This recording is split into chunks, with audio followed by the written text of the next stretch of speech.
మార్చుకున్నా ఎలా వచ్చినా ఉగ్రవాద అంతమే భారత్ పంతం. ఇది మోదీ సర్కార్ పట్టుదల. ఆపరేషన్ సింధూర్తో ఉగ్ర సంస్థలకు ఝలకిచ్చిన భారత్ టెర్రరిస్టులకు అసలు సినిమా చూపించేందుకు రెడీ అవుతోంది. ఈసారి దెబ్బ అంతకు మించి ఉండబోతుందని తెలుస్తోంది. ఉగ్ర సంస్థలను లేకుండా చేయడమే లక్ష్యంగా అడుగులు వేయబోతోంది. దీనికోసం ఎలాంటి చర్యలు తీసుకోబోతోంది? ఇజ్రాయెల్ మార్క్ ట్రీట్మెంట్ ఇచ్చేందుకు రెడీ అవుతోందా?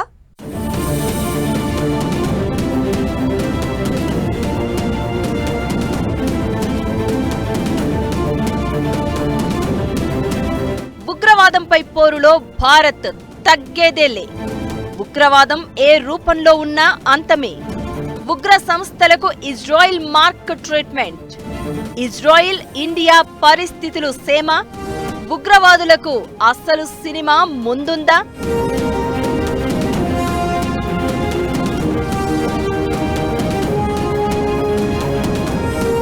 2023 అక్టోబర్ 7 ఇజ్రాయెల్, 2025 ఏప్రిల్ 22 ఇండియాకు. రెండు దేశాలకు ఎదురైన పరిణామాలు సేమ్. అమాయక ప్రాణాలను ముష్కరులు పొట్టన పెట్టుకున్నారు. అక్టోబర్ 7 ఘటన తర్వాత ఉగ్ర సంస్థలకు నరకం ఏంటో చూపించడం మొదలుపెట్టింది ఇజ్రాయెల్. ఒక్కో ఉగ్రవాదిని ఇంట్లోకి వెళ్లి మరీ లేపేసింది. హమాస్తో పాటు ఆ సంస్థకు తోడుగా వచ్చిన హిజ్బుల్లా, ఈ రెండింటి వెనక ఉన్న ఇరాన్, అన్నింటి మీద యుద్ధం ప్రకటించింది. ఉగ్రవాది అనేవాడే కాదు, ఉగ్ర మూలం కూడా ఉండొద్దు అన్నట్లుగా దూకుడు చూపిస్తోంది. భారత్ చేసింది కూడా అదే దాదాపుగా. పహల్గాం దాడి తర్వాత ఆపరేషన్ సింధూర్ పేరుతో ఉగ్ర సంస్థల పాలిట మరణ శాసనం లిఖించింది. ఒక్క రాత్రిలో భయం ఎంత భయంకరంగా ఉంటుందో పరిచయం చేసింది. త్రివిధ దళాలు కలిసి ఉగ్రమూకలకు చుక్కలు చూపించాయి. ఈ పరిణామాలతో భారత్ పాక్ మధ్య ఉద్రిక్తతలు రేగాయి.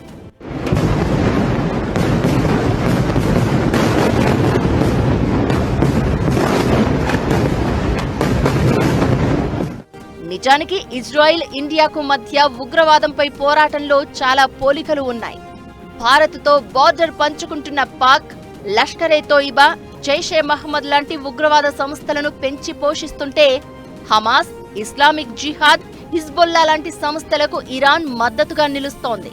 అటు ఇజ్రాయెల్, ఇటు ఇండియా రెండు దేశాల సరిహద్దుల్లో మకాం వేస్తున్న ఉగ్రవాద సంస్థలు మారణ హోమానికి పాల్పడుతున్నాయి. అయితే ఉగ్రవాద సంస్థలపై ఇజ్రాయెల్ ఎలాంటి వ్యూహాలతో దూకుడు చూపిస్తుందో భారత్ కూడా అదే ఫార్ములాను ఫాలో అవుతోంది. ఆపరేషన్ సింధూర్తో అదే ప్రూవ్ అయింది కూడా. ఉగ్రవాదులకు, వాళ్లను పెంచి పోషిస్తున్న దేశాలకు వాళ్లకు అర్థమయ్యే భాషలోనే చెప్పాలి అన్నట్లుగా భారత్ చర్యలు కనిపించాయి. అలా వెళ్లి ఉగ్రమూకలకు అరగంట పాటు నరకం చూపించింది భారత ఆర్మీ. ఆపరేషన్ సింధూర్ తర్వాత భారత్ పాక్ మధ్య 3 రోజుల తీవ్ర ఉద్రిక్తతలు చెలరేగాయి. ఆ తర్వాత కాల్పుల విరమణ ప్రకటించింది కాల్పుల విరమణ మాత్రమే.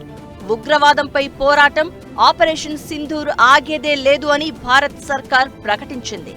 దేశ ప్రయోజనాలను లక్ష్యంగా చేసుకుని భవిష్యత్తులో చేసే ఏదైనా ఉగ్రవాద చర్యను యుద్ధ చర్యగా పరిగణిస్తామని ప్రకటించింది.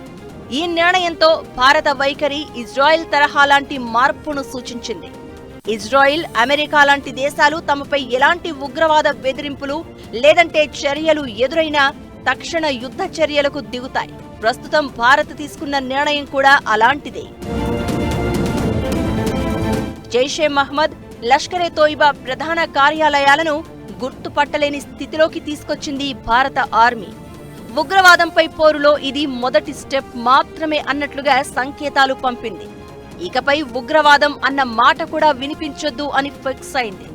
ఇప్పటి వరకు ఉగ్రవాద చర్యలను భారత్ జాగ్రత్తగా, చర్చలు, ఓపికతో చేపట్టింది. గతంలో ఉగ్రవాదుల దాడులను ప్రధానంగా అంతర్గత శాంతి భద్రతల సమస్యగా భావించింది. అందుకు తగినట్లుగా దర్యాప్తు సంస్థల ద్వారా దాన్ని పరిష్కరించుకుంది. ఇప్పుడు అలా కాదు, ఎవరికి ఎలా చెప్పాలో అలానే ఆన్సర్ ఇస్తోంది. ఇజ్రాయెల్ మార్క్ ట్రీట్మెంట్తో దూసుకుపోతోంది.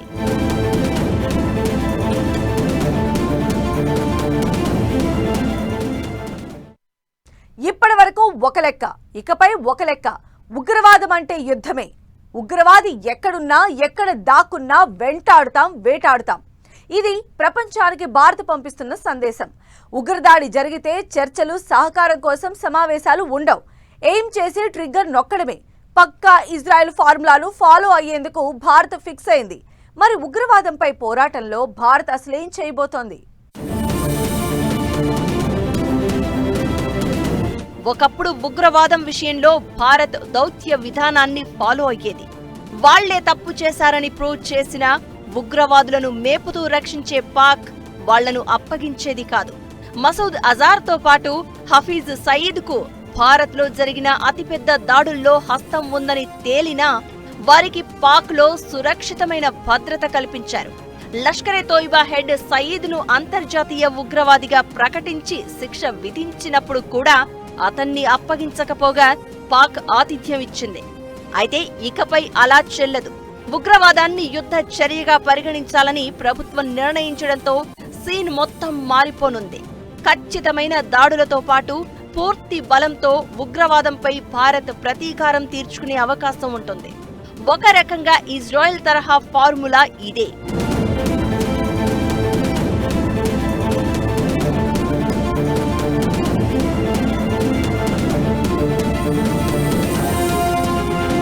ఉగ్రవాదులు, వారి మద్దతుదారులతో సహనం, దౌత్య విధానం లాంటి మెతక వైఖరిని ఆపరేషన్ సింధూర్తో భారత్ చెరిపేసింది. ఇజ్రాయెల్ తరహాలో గట్టిగా, మరింత ఉత్సాహంతో ప్రతీకారం తీర్చుకునేలా ఇకపై భారత్ చర్యలు ఉండే అవకాశం ఉంది. ఈ నిర్ణయంతో పాక్తో పాటు ప్రపంచానికే భారత్ కొత్త సందేశం ఇచ్చినట్లవుతోంది. ఇజ్రాయెల్ లాంటి దేశాలు ఉగ్రవాదుల నుంచి బెదిరింపులు వచ్చినప్పుడు ముందుగా దాడికి దిగుతాయి. ఉగ్రవాద దాడి జరిగితే ఖచ్చితమైన దాడులు లక్ష్యం ద్వారా ఎవరినైనా లేపేస్తాయి. ఇకపై భారత్ వైఖరి కూడా అలానే ఉండే అవకాశం ఉందనే అభిప్రాయాలు వినిపిస్తున్నాయి. 50 ఏళ్లుగా ఉగ్రవాదులను పెంచి పోషిస్తున్న పాక్ భారత్ను ఇబ్బంది పెట్టే ప్రయత్నం చేస్తూనే ఉంది. మన దేశంలో ఉగ్రవాదానికి రహస్యంగా, బహిరంగంగా మద్దతిస్తూ భారత్ ఓపికను టెస్ట్ చేస్తోంది. ఇకపై ఇలాంటివి ఉండవు. ఇజ్రాయెల్ మార్క్ ట్రీట్మెంట్ ఇవ్వడం ఖాయంగా కనిపిస్తోంది. దాడులు చేయడం కాదు, బెదిరించడం చేసినా యుద్ధమే.